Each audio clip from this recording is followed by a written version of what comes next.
Louvado seja o nome de Jesus. Boa noite, bom dia, meus queridos.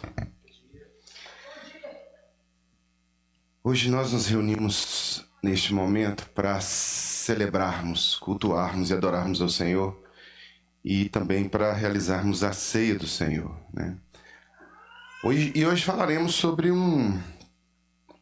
refletiremos um pouco. A gente sempre fala e a gente sempre reflete na ceia do Senhor como sendo algo que faz uma ponte entre o passado e o presente, né? Não é assim? O Mestre Jesus se reúne com seus discípulos e ali, no Pessah, né, na Páscoa, ele cria este ritual cristão. Ele starta esse momento em que o Cordeiro de Deus que tira o pecado do mundo se concretiza, de fato. Esse prenúncio, né? Cordeiro do Antigo Testamento, Cordeiro do Novo Testamento. Nova aliança no meu sangue, o novo pacto, né? E a gente chama de Novo Testamento. E hoje nós vamos ver a ceia do Senhor e as bodas do Cordeiro, uma antecipação da glória eterna, que será uma ponte entre o presente e o futuro. Apocalipse, capítulo 19. Apocalipse, capítulo 19. O livro de Apocalipse o texto de Apocalipse é um texto muito emblemático e que nos cabe ter muita humildade ao interpretá-lo, ao aplicá-lo nas nossas vidas, porque existem muitas partes que são muito bem criptografadas, codificadas, e que ainda não temos uma clareza 100%, né? Temos que reconhecer com humildade isso, porque essas profecias, elas podem dar várias interpretações nas nossas mentes, porque como não ainda temos a clareza presente, elas ainda não se cumpriram, como as profecias do Antigo Testamento, por exemplo, muitas delas, e do Novo, como Jesus diz algumas coisas, fica muito difícil, às vezes, de nós termos uma clareza. Mas em muitos pontos, assim como esse, existe uma clareza muito grande, né? E eu vou ler só um versículo, versículo 9. Diz assim o texto, que está ligado às bodas do Cordeiro, né? Então o anjo me disse: escreva, felizes os convidados para o banquete do casamento do Cordeiro. E acrescentou: estas são as palavras verdadeiras de Deus. Aleluia, glórias ao nome do nosso Senhor Jesus. Esse pequeno versículo, irmãos, ele está introduzido num contexto em que nós chamamos de bodas do Cordeiro. É um momento em que a igreja, ela se encontra com seu noivo, né? A noiva do Cordeiro se encontra com o Cordeiro. E ali nas bodas ocorre esse momento memorável em que convidados felizes se sentam banqueteando no banquete, na ceia, com a presença do noivo, com a presença do Cordeiro. E aí tem uma série de figuras de linguagem aqui no texto das bodas do Cordeiro, onde o linho vai representar a justiça, vai representar a santidade do povo, da noiva. Mas eu queria que você focasse aqui, não no encontro propriamente dito, mas na ceia, no momento em que há o festejamento do casamento, do encontro da igreja com Cristo. Uma glória futura, uma glória eterna. Algo que vai acontecer ainda entre a igreja e Jesus, né? E eu queria que você meditasse sobre esse tema, que une o passado, presente e o futuro da nossa fé. A ceia do Senhor, ela está intimamente ligada à ceia das bodas do Cordeiro, desse capítulo 19. Jesus, quando está para ser crucificado, ele não só institui esse memorial que marca as nossas vidas hoje como igreja, né? A gente celebra a ceia como instituto perpétuo, né? Até que ele venha, a gente celebra essa ceia. Mas é também a ceia do Senhor uma antecipação da celebração celestial que nós teremos com ele. Haverá um momento em que nós nos sentaremos à mesa definitivamente com o Cordeiro. Um momento de glória eterna. Então a ceia do Senhor, ela tem também esse sentido simbólico e profundo. Por isso que quando nós celebramos a ceia, ela não pode ser tratada por nós cristãos como algo, sim, sem valor, mecânico. A ceia do Senhor, ela cria uma ponte com o passado e ela cria uma ponte nossa também com o futuro. Então, quando você celebra a ceia, imagina você sentado à mesa, de fato, na glória eterna, com o Cordeiro, com o noivo, celebrando ali eternamente.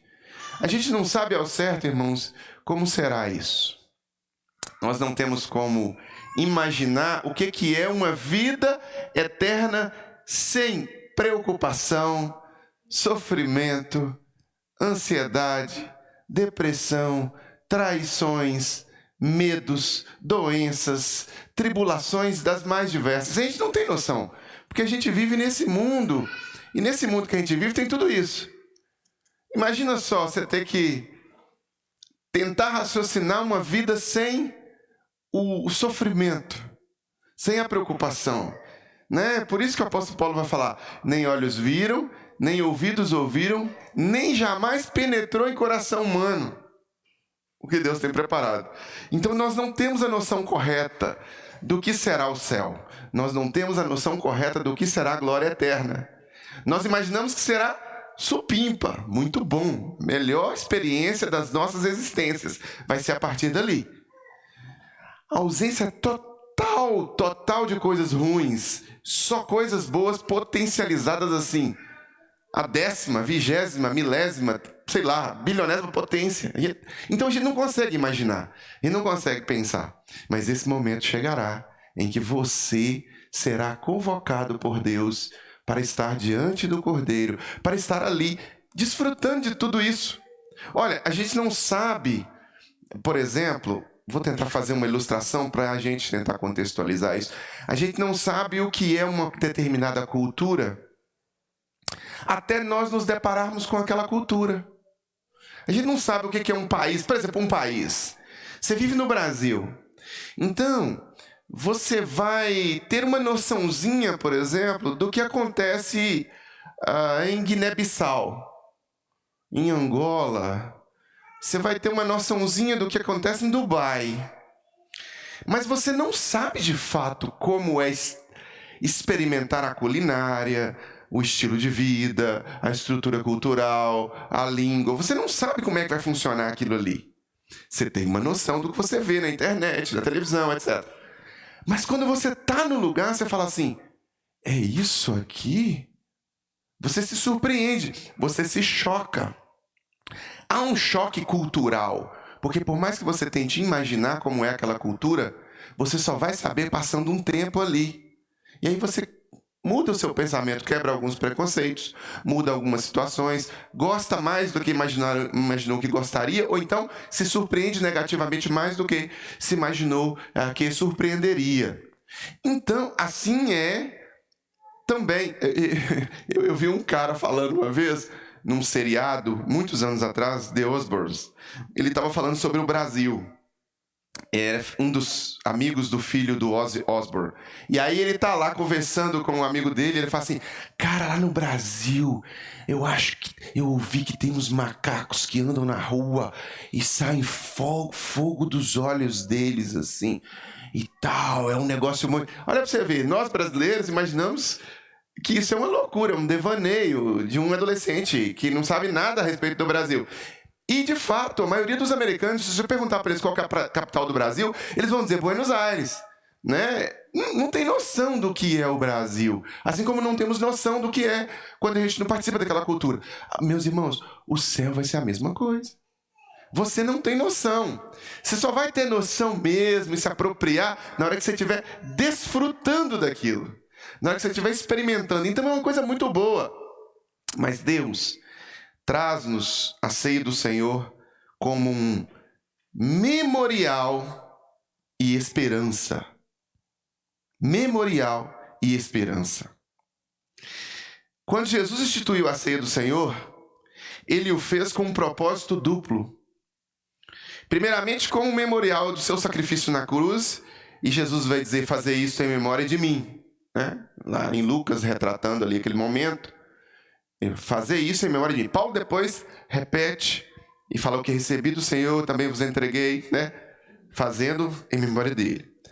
Então, ao participarmos do pão agora e do vinho, nós relembramos o corpo partido e o sangue derramado por nós. Mas há uma figura, uma metáfora poderosa também, e um propósito poderoso também, da ceia do Senhor como uma antecipação da nossa união eterna com Cristo. Quando sentaremos para bodas do Cordeiro, que está retratada no capítulo 19 de Apocalipse, qual nós lemos um versículo agora.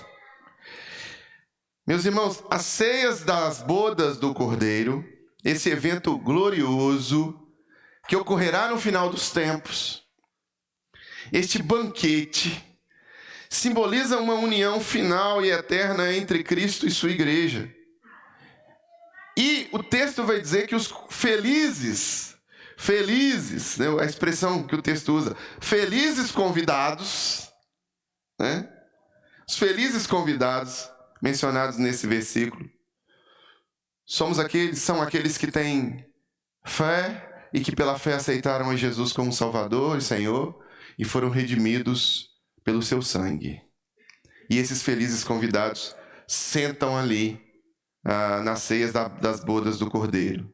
E ela é o cumprimento da promessa feita por Jesus durante a última ceia, né? É a celebração da vitória final de Cristo sobre o pecado e a morte, e a plena realização do reino de Deus. É um tempo de alegria, meus irmãos, incomensurável. Nós não conseguimos ter a noção disso. Eu já disse, eu tentei ilustrar aqui um pouco para você, mas a gente não consegue ter a noção.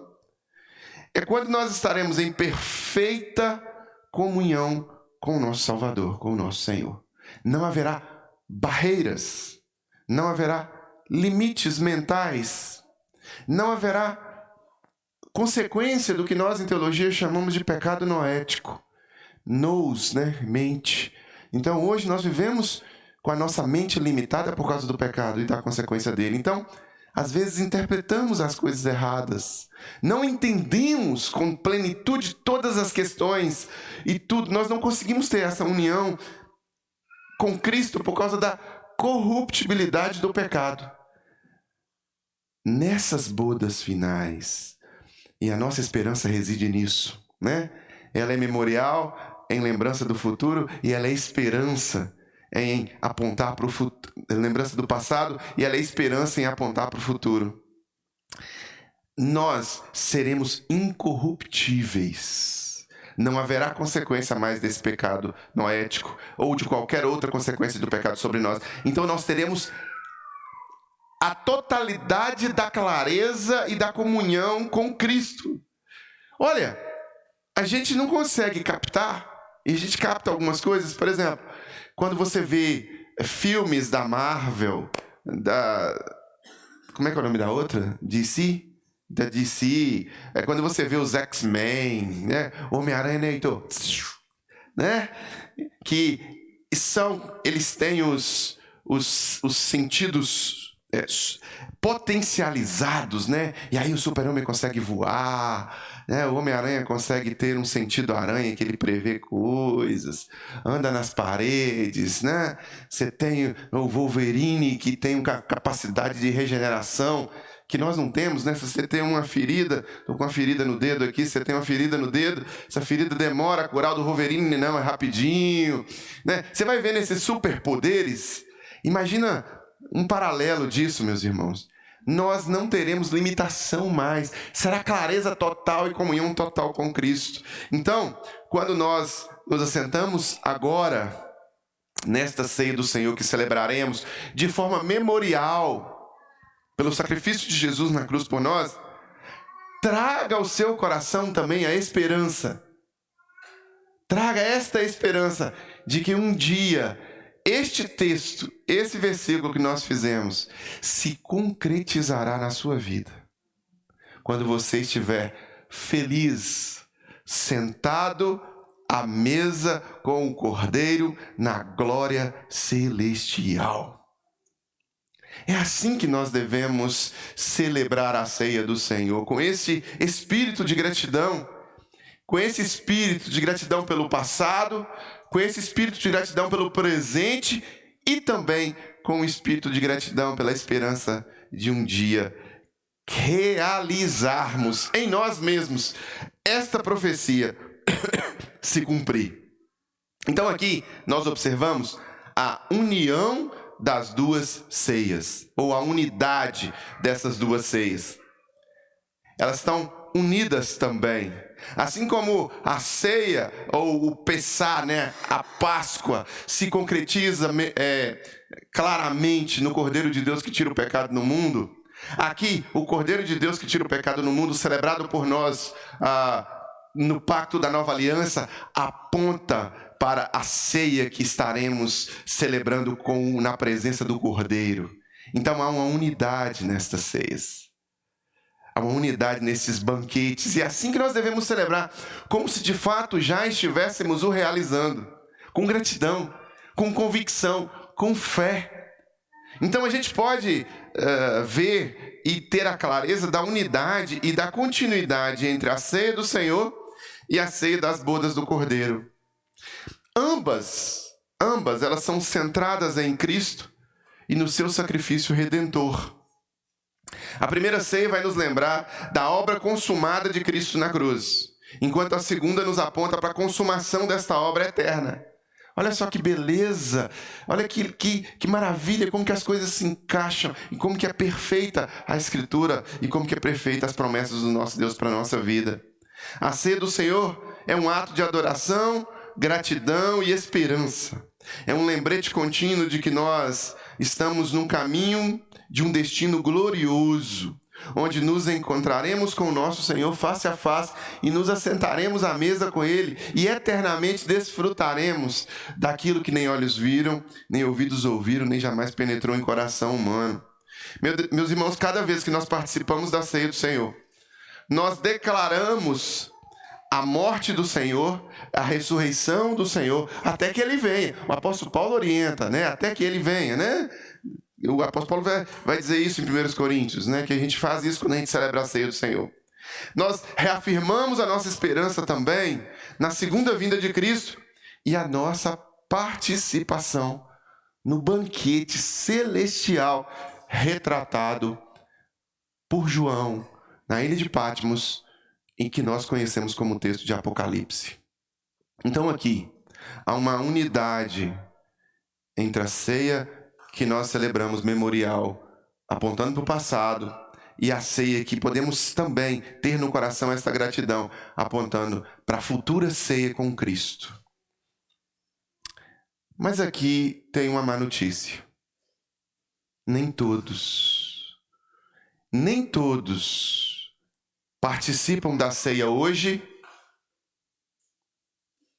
e nem todos participarão desta ceia em Apocalipse 19. Quais são os que participam da ceia hoje?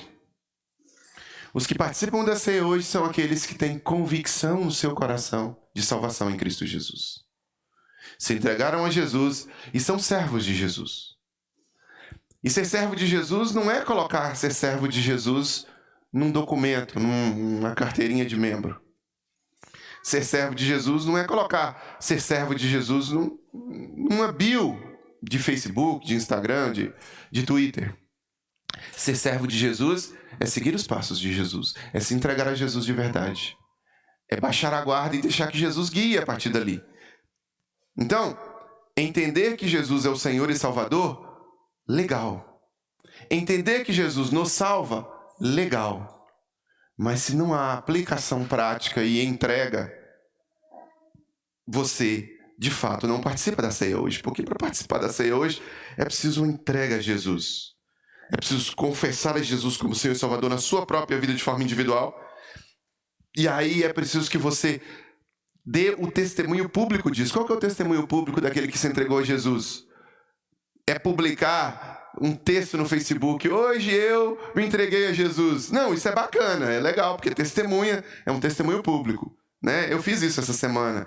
Eu escrevi um texto no Facebook de gratidão a Deus pela vida debaixo da orientação de Cristo. E como foi importante para mim ter feito um compromisso com Jesus e como meus parâmetros todos foram alterados e minha vida mudou completamente. Eu tenho outra realidade de vida hoje que eu teria se eu não tivesse me entregue a Jesus. Eu fiz isso. Mas isso é parte do testemunho cristão. O que a Bíblia nos orienta a fazer é a pública profissão de fé, que é chamada de batismo.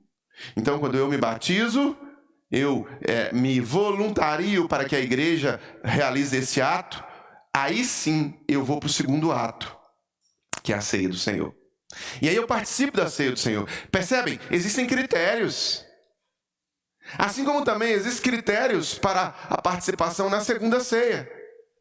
Na primeira ceia, existem critérios, é preciso ser centralizado de fato em Cristo, e é preciso que Cristo esteja reinando em minha vida. E Cristo reinando em minha vida, é preciso que eu testemunhe isso, e quando as pessoas olhem para mim, elas vejam. Elas vejam. Eu não sou como o mundo, eu não sou guiado pelos valores do mundo, eu não sou dirigido pelos valores do mundo, e eu não me importo com a opinião do mundo. A opinião do mundo, sendo contrária à minha, é um elogio. Eu disse isso para uma pessoa essa semana. Eu disse: se esta pessoa não gosta de mim, sendo mau caráter, falso que essa pessoa é, incorrupto, ladrão, pilantra, e não gosta de mim, eu recebo isso como um elogio. O mundo, meus irmãos, não nos elogiará. Os corruptos, os ladrões, os vendilhões do templo, os bandidos, toda a corruptela de pecadores malditos e perversos não se satisfarão conosco. O mestre disse que seríamos injuriados e perseguidos e diriam toda sorte de mal contra nós, porque escolheríamos o caminho de Cristo. Então aqui há uma condição: Cristo, eu sou diferente, então eu me sento à ceia. Eu não sou como o mundo, então eu me sento à ceia. Eu sou separado do mundo, então eu me sento à ceia. Eu sou criticado pelo mundo, eu não me sento à ceia. Eu sou sal e luz para o mundo e tento transformar o mundo através da renovação. Então é uma condição. É condição sine qua non, sem a qual não há. Não há possibilidade de participar da ceia sem você declarar tudo isso através do batismo. Da mesma forma, no final dos tempos, haverá uma ceia em que existe também uma condição sine qua non, uma condição sem a qual não há, que é a mesma condição da primeira ceia: ter entregue a vida a Jesus como Senhor e Salvador. Ter realmente se quebrantado diante de Deus e dito: a partir de hoje, eu sou de fato um servo de Cristo. Não tem aqui algo ligado ao que minha família faz, ao que meu pai fez, ao que minha mãe fez, ao que minha esposa fez, ao que o meu marido fez, ao que os meus filhos fizeram. Aqui tem algo de fato ligado ao que eu estou fazendo, e eu estou de forma pessoal e intransferível confessando Jesus em minha vida. E aí sim, há uma condição para você estar sentado nos banquetes, neste banquete celestial, que é ter se convertido a Jesus, que é ter se entregue, de fato, seu coração, mediante arrependimento dos seus pecados a Jesus. Não sentará à mesa todos, assim como não ceiam todos. Não sentará à mesa do Cordeiro todos. Não. O amor de Deus compreende clareza, lógica, racional. O amor de Deus compreende, de fato, princípios pré-estabelecidos. Deus e o lamaçal de pecados, eles não são eles não se misturam. Deus é santidade e pureza. E o homem é lamaçal de pecados. O homem é. Então Deus, Ele quer em você proporcionar uma constante separação, restrição. Então, esta ceia, ela é restritiva. Ela é restritiva. Não é assim? Vamos pensar aqui. Você vai fazer uma festa. Quem você convida para a festa? Quem você quiser. Você não convida para a festa quem o outro quiser, né? Ou você tem que convidar todo mundo que quer ir? Não. Vou convidar todo mundo que quer ir, ou todo mundo... Sempre alguém vai falar assim, coloca fulano aí na lista. Não, você vai convidar quem você quiser, a festa é sua. Então você vai restringir. E na sua restrição você vai colocar aquelas pessoas que preenchem os critérios para participar daquela festa. Assim é Jesus, meus irmãos. Isso não vale só para a sua festa de casamento, aniversário. Não! Isso vale para entrar no céu também. Você não entrará no céu porque é amigo de um convidado, não. Você não entrará no céu porque é casado com um convidado ou com uma convidada. Você não sentará para banquetear simplesmente porque você está perto dos convidados. Né? O texto de Mateus diz, 2 numa cama, 1 será levado. O texto diz, 2 na labuta, 1 foi retirado da labuta. Tem até uma música de um jovem, agora ele já está com seus 60 anos, mas na época ele era jovem, chamado Brother Simeon, né? No Cades Barneia.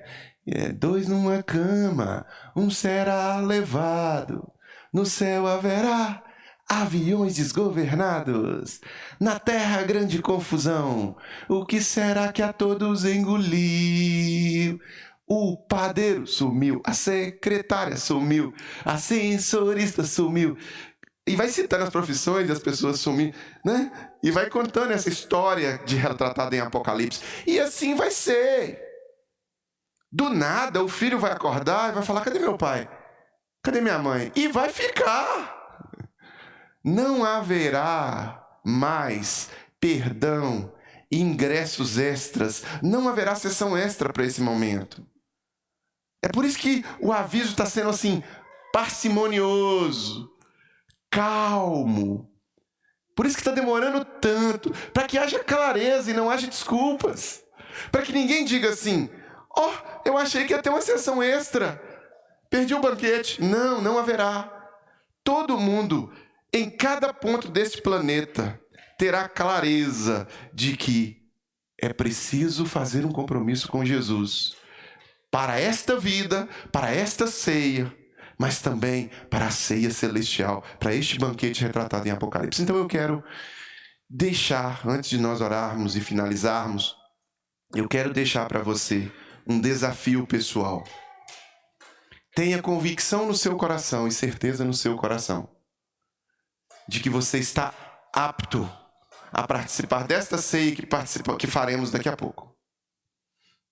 Tenha convicção no seu coração. Puxa, pastor, não tenho essa convicção.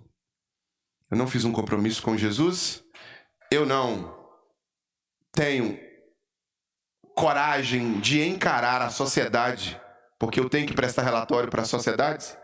Então eu não quero declarar minha fé publicamente, não quero me batizar, porque eu tenho medo da sociedade, o que a sociedade pensa, o que meu pai pensa, o que minha mãe pensa, né? Eu sempre lembro da Quinha, né? Quando eu desafiei a Quinha a ser batizada, ela, né? É uma família muito tradicional católica, né? Os irmãos conhecem, né? Aquela coisa toda da estrutura católica na família Pereira Garcia, né? E aí, a dona Vilma chorando e trazendo missionárias católicas para dissuadir Karina daquele sacrilégio de ser batizada pelo pastor Nasson, né? Aquela coisa toda, daquele sofrimento. Ai, tá negando o batismo católico. Ai. E aí aqui, mamãe e papai, né? Aí eu só escrevi num post-it assim, as palavras de Jesus, aquele que amar mais a pai e a mãe do que a mim não é digno de mim. Então você não tem que amar mais a sua família do que Cristo e não tem que amar mais ao mundo do que Cristo. Entregue-se a Jesus e seja batizado. E participe da ceia do Senhor. Agora, em se participando dessa ceia, tenha convicção também. Tenha convicção que sem Cristo, mesmo que você simule um cristianismo, mesmo que você tome um banho, porque o cara que fala que foi batizado sem Cristo, ele tomou um banho só. Foi só mergulhado ali, não houve o contexto espiritual do batismo. Não houve batismo de verdade. E você participa da ceia, você está participando indignamente. Porque você não vai participar dessa segunda ceia. Na hora que chegar no portão, o portão estará fechado, porque você não terá credencial. Sabe o que você vai ouvir? Apartai-vos de mim, maldito, pro lago que arde com fogo e enxofre, porque eu nunca te conheci. Essa é a verdade do texto. Gostaria eu que não tivesse escrito isso para poder mentir, poder falar para os irmãos, não, Jesus é inclusivo, faça da sua vida o que você quiser, e para ir para as bodas do Cordeiro, e para sentar na mesa com o Cordeiro, basta morrer, ou basta, acabar com tudo isso aqui. Não, não será assim. Existem critérios, e esses critérios precisam ser cumpridos. E se nós somos exigentes com os critérios da nossa casa, nas nossas festas, e só convidamos quem realmente deve ser convidado, e só deixamos entrar na nossa casa quem realmente deixa... Deus também é assim. Deus é quem nos imprimiu esse critério de seleção. E Ele seleciona ovelhas, Ele seleciona trigo, Ele não seleciona palha, Ele não seleciona bode, Ele não seleciona filhos do diabo, Ele seleciona filhos de Deus. Os filhos de Deus se sentarão à mesa com o Cordeiro. Então, não se permita perder esta oportunidade de sentar à mesa nas bodas em que nós celebraremos as bodas do Cordeiro, eternamente revestido de corruptibilidade. Então, faça um compromisso com Jesus, se entregue a Jesus, e vamos orar daqui a pouco, e você pode fazer isso na oração que fizermos. Você, aí onde você estiver, na sua casa ou aqui, faça a sua oração de confissão a Cristo e se entregue a Jesus e dê os passos. E para finalizar, ao participarmos da ceia, que os nossos corações agora estejam preenchidos de gratidão pelo sacrifício de Cristo, com a ponte que fazemos no passado de forma memorial, mas com a esperança na promessa de estarmos com Ele na ceia das bodas do Cordeiro. Que esta antecipação da glória futura nos fortaleça a viver de maneira digna do chamado que recebemos, proclamando a morte e a ressurreição de Jesus Cristo até o dia em que nos encontrarmos com Ele na eternidade. Que Deus nos abençoe e nos prepare para este grande dia em que seremos recebidos para esse banquete eterno com o nosso Senhor Jesus Cristo. E a igreja do Senhor Jesus diz... Amém. Oremos. Pai, nós oramos ao Senhor agora, gratos pela Tua palavra, ministrada aos nossos corações pelo Teu Espírito Santo, guiadas pelo Teu Espírito Santo e produzidas pelo Teu Espírito Santo. Que possamos, Deus, em nossas próprias vidas, ter estas palavras escritas na prática. Que nos curvemos diante do Senhor e nos entreguemos ao Senhor como Salvador e como guia e como Senhor das nossas vidas. Que possamos, Deus, agora neste momento em que nos assentaremos à mesa com o Senhor, ter a convicção de que entregamos as nossas vidas a Cristo. E que possamos manter esta nossa convicção também guiando as nossas existências aqui enquanto o Senhor não volte. E quando pudermos estar na Tua presença, que possamos, através do Senhor, através do sangue de Cristo, ser credenciados a participar da grande ceia nas bodas do Cordeiro. Que essa seja a nossa realidade de hoje e que essa seja a nossa realidade do futuro, do porvir, do amanhã. Somos gratos por isso. Se porventura, neste momento de oração, alguém, compelido pelo Teu Espírito Santo, recebe o toque do Teu Espírito a tomar uma decisão por Jesus e a dar os passos que precisam ser dados para, de fato, proclamar ao mundo que é um servo de Jesus Cristo, que hoje o Senhor possa ouvir esta oração e, de fato, selar este coração, escrevendo o nome no livro da vida.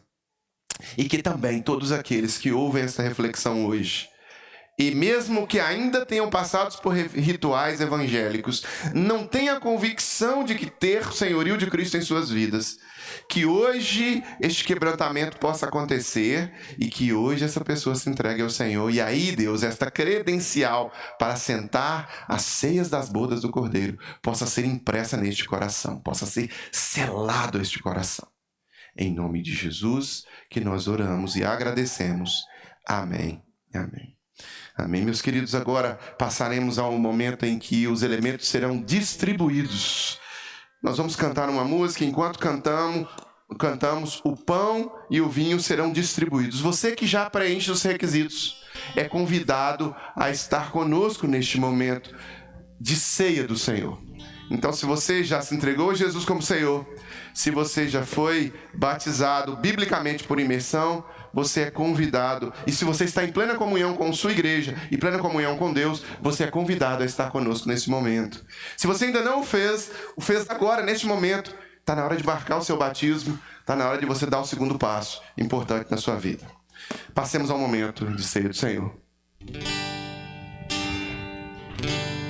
Maior que reinos, maior que reis, maior que o mundo e que toda a criação, maior que tudo que o homem pode ver. Antes do início era Deus, maior que tronos e que nações, maior que toda a ciência e saber. É sobre os bens, riquezas e poder. Grande e poderoso é o Senhor. Maior que reinos, maior que reis, maior que o mundo e toda a criação, maior que tudo que o homem pode ver. Antes do início era Deus, maior que tronos e que nações, maior que toda a ciência e saber. É sobre os bens, riquezas e poder. Grande e poderoso é o Senhor. Morreu na cruz, mas ressuscitou, o fez por mim, a minha dor levou, meus pecados todos perdoou. Pensou em mim, meu Jesus me salvou. Morreu na cruz, mas ressuscitou,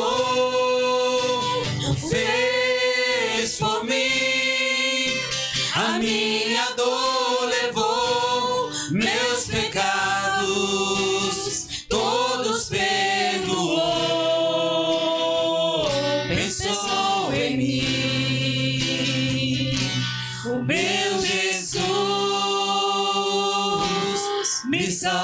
salvou, meus pecados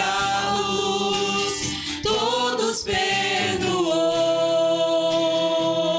pensou em mim, meu Jesus me salvou.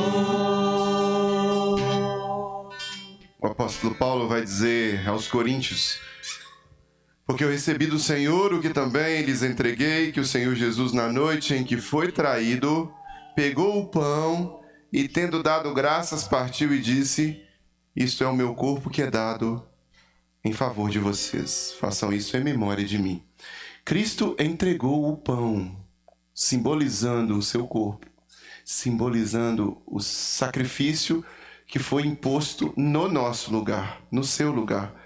Com gratidão no coração, em memória de Cristo, comamos o pão.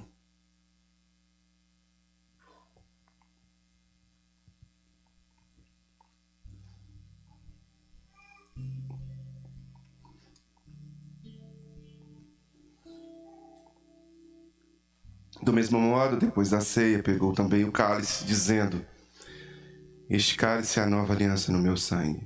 Façam isso todas as vezes que beberem em memória de mim, porque todas as vezes que comerem deste pão e beberem deste cálice, vocês anunciam a morte do Senhor até que Ele venha.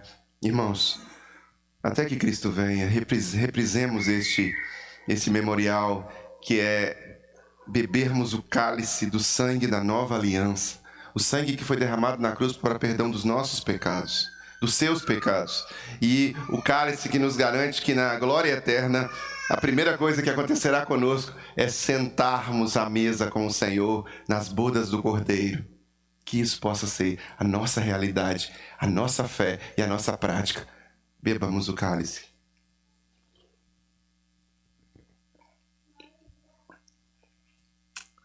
Pai, nós te louvamos, te agradecemos, porque podemos nos assentar com a mesa do Senhor hoje. E nos assentaremos à mesa do Senhor na glória eterna. Aleluia. Obrigado, Jesus. Obrigado porque podemos, apesar das circunstâncias, apesar das dificuldades, apesar das tribulações, apesar do mal presente no mundo, apesar da perversidade que nos cerca, ter fé e convicção de que este memorial que fazemos aqui, que nos remete ao passado abençoado e poderoso de entrega do Senhor Jesus na cruz e de ressurreição, nos aponta também para um futuro glorioso nas bodas do Cordeiro. Obrigado. Nosso coração é só gratidão por este momento. Te louvamos e te agradecemos. No nome de Jesus. Amém, amém e amém. E assim, meus irmãos, estamos encerrando a nossa celebração. Vamos encerrar como começamos, cantando uma música de adoração ao Senhor. Eu me despeço de você que está nos acompanhando pelo vídeo. Que Deus te abençoe e seja com você. Estamos na Avenida Dom José Gaspar, número 185, no bairro Coração Eucarístico. Se você não contribuiu ainda com dízimos e ofertas, esta obra ela é mantida com dízimos e ofertas. Então, financeiro@igrejadocoração.com é a chave Pix. Você tem a oportunidade de abençoar esta obra e de ajudar com que nós honremos os nossos compromissos financeiros, contribuindo através dessa chave Pix. Com o amor de Deus o Pai, comunhão, consolação do Santo Espírito, graça de Jesus seja sobre todos os que nos ouvem agora e seja sobre os que estão aqui no templo também, em nome de Jesus. Amém. Deus te abençoe e até mais tarde.